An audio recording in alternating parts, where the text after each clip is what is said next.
C'est exactement la phase que le monde voulait éviter à tout prix.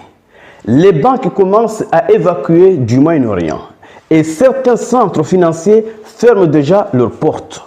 Le conflit vient d'atteindre un point critique. Après les bases et les installations militaires, la prochaine étape pourrait viser l'économie elle-même.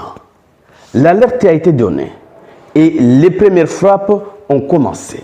Voilà ce qui se passe quand un conflit ne peut pas être gagné uniquement sur le champ de bataille et que les belligérants ne peuvent pas accepter leur défaite. Chez messieurs, l'opération qui vient de commencer est une opération extrêmement importante que le monde doit être au courant. Je vais entrer en profondeur pour vous présenter les détails de ce qui se passe. Mais avant d'aller en profondeur, partagez cette vidéo au maximum pour faire en sorte que ceux qui ne sont pas encore abonnés puissent également bénéficier de ces informations. Et si vous ne faites pas partie de la communauté, il est temps de cliquer sur le bouton suivre pour rejoindre votre communauté. Allons-y directement dans les détails. Que disent les sources? Selon les sources, une frappe de missile a touché un bâtiment administratif de la banque SEPA à Téhéran tôt le mercredi 11 mars 2026. La cible, c'est une branche et un centre de données de la banque SEPA.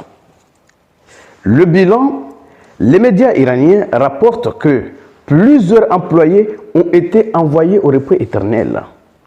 Ils ont visé un bâtiment administratif pour envoyer plusieurs civils au repos éternel.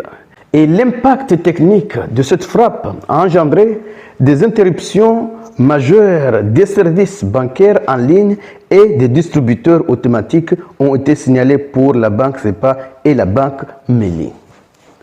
Là, ils ont visé le cœur de l'économie iranienne. Mais l'Iran réserve des surprises. Oui, l'Iran réserve des surprises parce qu'une telle action ne peut pas être laissée sans réponse. Et en réponse à cette attaque, le commandement militaire iranien a déclaré avoir désormais les mains libres pour viser les intérêts économiques occidentaux. Ils ont les mains libres de viser les intérêts occidentaux. Et ce n'est pas seulement en Israël, mais dans tout le Moyen-Orient. Et les cibles désignées, l'Iran menace de frapper les centres économiques et les banques appartenant aux États-Unis et à Israël dans toute la région du Golfe. Donc maintenant, les frappes iraniennes ne vont pas se limiter sur les militaires et les dirigeants américains. Les frappes vont s'étendre aux intérêts économiques.